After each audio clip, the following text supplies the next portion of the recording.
Yo, the fuck is up, dorks? Hopefully, you're enjoying the content, and if so, you should give us a like, subscribe, and leave a comment. Let us know how we're doing.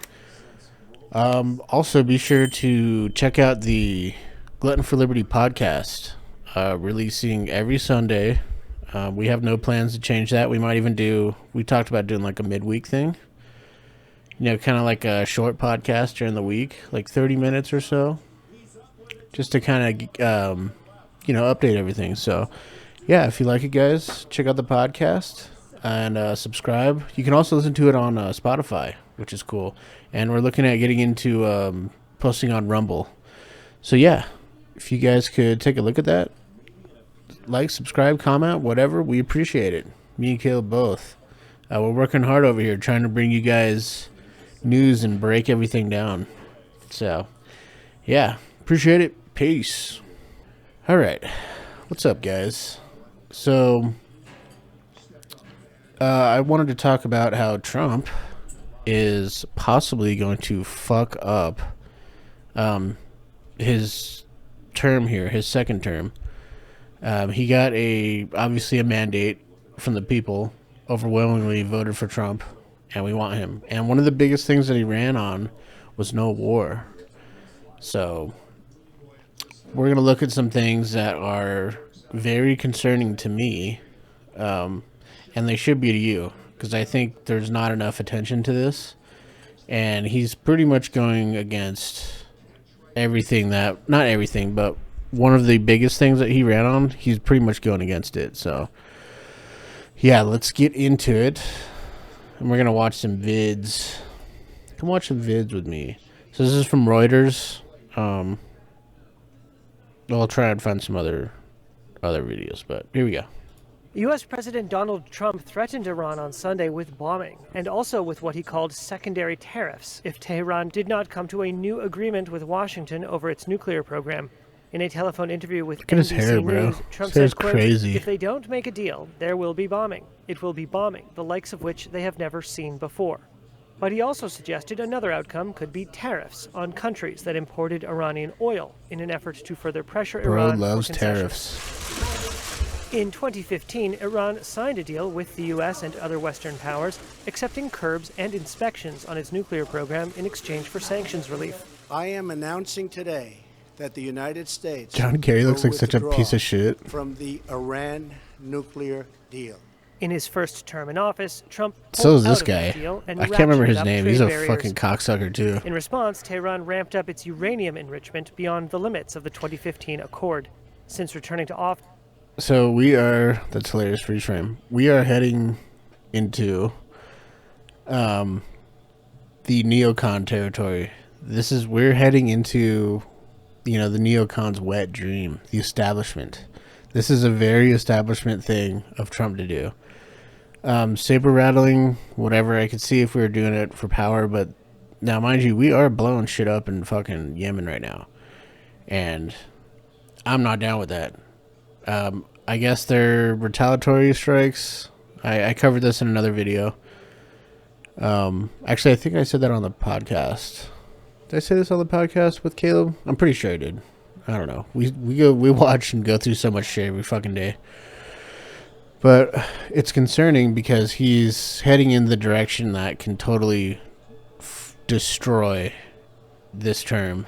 And we'll probably, if he keeps on this path, we're gonna get another Democrat. Probably we're gonna get some woke bullshit again.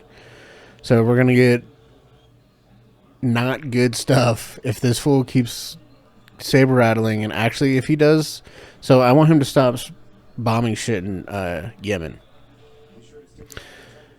But if he keeps saber rattling and Iran strikes Israel, that we're gonna fucking get involved in that, because we're the big pocketbook. All our tax dollars, we're making them for Israel, pretty much. That's how it seems. Anytime something bad happens, it's like, all right, give Iran $50 million or $50 billion or some shit. So, yeah. Let's keep going with The this. Trump administration reached out to Tehran in a letter about coming to a new agreement. Tehran. Iran sent a response through Oman saying it would not engage in direct talks while under U.S. tariff pressure and military threats. ما از مذاکره نه تنها پرهیز نمی‌کنیم بلکه اون بدعهدی هاست که On Sunday, Iranian President Masoud Pezeshkian said the U.S. government had breached the earlier agreement and needed to, quote, create trust. Tehran says its nuclear program is wholly for civilian energy purposes. Yeah, I think that is actually, they do have a lot of nuclear power plants over there. So that's what we would probably be striking, is things like that power, the city and shit like that, which nuclear power is, I guess, pretty clean. It uses water or some shit, and it's almost like steam. It's almost like steam power, I think. That's like how nuclear power works. Because the water reacts with the atoms and shit, with the nuclear shit, something like that. That's how I heard it explained. That's the retard's version. But, so, we need to be reminded about something. There's this general, sorry, baseball's on. Tigers are beating the Mariners. Go Tigs. The Motor City Kitties. But, fuck, no, I lost my train of thought. So there's this thing, apparently the U.S. had some plan to take out 7 Islamic states in 5 years. Now, that didn't happen, but we've taken out 6, and the 7th that's missing from the list is Iran. So check this shit out, dude. Now, this is from Tucker. Tucker Carlson's the man. This crazy laugh. There was regime change in Syria. What does it mean? Wesley Clark, the general who headed NATO, Yes. went to the Pentagon just after 9/11, and famously he was showed a piece of paper that said we're going to have 7 wars in 5 years, and he was completely dumbfounded. He said, "What does this have to do with anything?" This is a memo that describes how we're going to take out 7 countries in 5 years, starting with Iraq and then Syria, Lebanon, Libya, Somalia, Sudan, and finishing off Iran. He was told that the neocons and the Israelis are going to remake the Middle East. 7 countries. We've been at war in 6 of them now. And I mean we, the United States, on behalf of Israel, including in Syria. And so what happened in Syria last... I remember listening to this podcast. If you have the chance... God damn it, my dog keeps eating my cat's food. Fucker. If you have the chance, watch Tucker's his podcast when he talks to this dude. Let me see if I can see what it's called.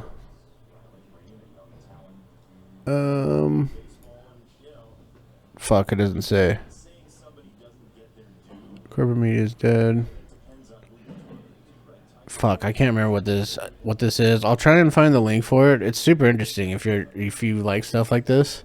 The Middle Eastern policies and shit going on over there is just crazy, dude. It's a huge rabbit hole, and there's obviously at some point you have to realize that we're not the good guys.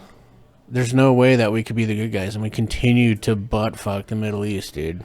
I mean, don't get me wrong. I think there's a lot of issues in the Islamic world. As a Catholic, I think there's way too much barbarism going on over there. So we need to. I don't know if it's necessarily that we need to remedy that, but it's like, why do we have to be so involved over there, right? Because it's like we keep doing all this shit, and it's just. We always say it's to prevent attacks, but we just keep doing stuff that's going to make them continue to retaliate forever. And I think that's what they want. I mean, honestly, because this is where all the military-industrial complex gets its money and shit, resources, fucking land, all that shit. That's like, I mean, this is what they want, right? They want war over there. This is how they make money. And we just aren't the good guys in it. I don't think we are. Last week was the culmination of a dude. We were funding the Taliban. I think we just still are funding their government. And the Taliban is the government over Afghanistan. We fought over there for 20 years just to hand it back over to them. And now we're paying them to support their government. I think it's still going on. I thought last year was the last time we paid them, but I think we are still paying them. to help run their government and shit, which is the Taliban. It's crazy. Term effort by Israel to reshape the Middle East in its image. Yeah. And Israel, dude, I have no problem with Jews as a whole. Like, there's just normal people, just like every society. I don't have a problem with Russians. I don't have a problem with Chinese people, because that's America and our media and our government keeps trying to say that is like the enemy, right? They're giving a face to the boogeyman instead of looking inward at them, who's doing all this shit that this is not what we're voting for. Literally, it's taxation without representation, because they're using all the money that they extort from us to go do bullshit around the world, which is nuts. And I was hoping that Trump would be different, but he's starting to go into a way that I don't like. Now, he's doing a lot of good shit that I like. I think the immigration policy is very positive. Gas is definitely cheaper. Things are getting a little cheaper. Now, however, I noticed that rent prices never go down. They always go up. So that's probably something you have to move. That's just never going to, it's always going to go up. And it never goes down. It's like it's fixed for a while and then it always increases. Have you ever noticed, like, when you rent somewhere, they increase your rent? Like how, you're there for a year and they increase your rent by like a couple $100. It never goes down. At least not for me. But here's the dude actually like saying it. About 10 days after 9/11, I went through the Pentagon and I saw Secretary Rumsfeld and Deputy Secretary Wolfowitz. I went downstairs just to say hello to some of the people on the Joint Staff who used to work for me. And one of the generals called me and he said, "Sir, you got to come in. You got to come in and talk to me a second." I said, "Well, you're too busy." He said, "No." He says, "We've made the decision. We're going to war with Iraq." This was on or about the 20th of September. I said, "We're going to war with Iraq. Why?" He said, "I don't know." He said, "I guess they don't know what else to do." So I said, "Well, did they find some information connecting Saddam to Al-Qaeda?" He said, No. He says, "There's nothing new that way. They just made the decision to go to war with Iraq." He said, "I guess it's like we don't know what to do about terrorists, but we've got a good military and we can take down governments." And he said, "I guess if the only tool you have is a hammer, every problem has to look like a nail." So I came back to see him a few weeks later, and by that time we were bombing in Afghanistan. I said, "Are we still going to war with Iraq?" And he said, "Oh, it's worse than that."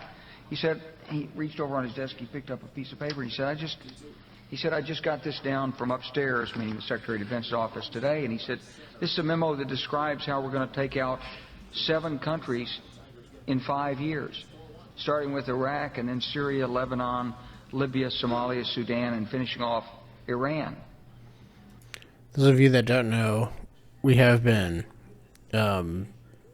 we've been conducting operations in Somalia, Sudan, and all that.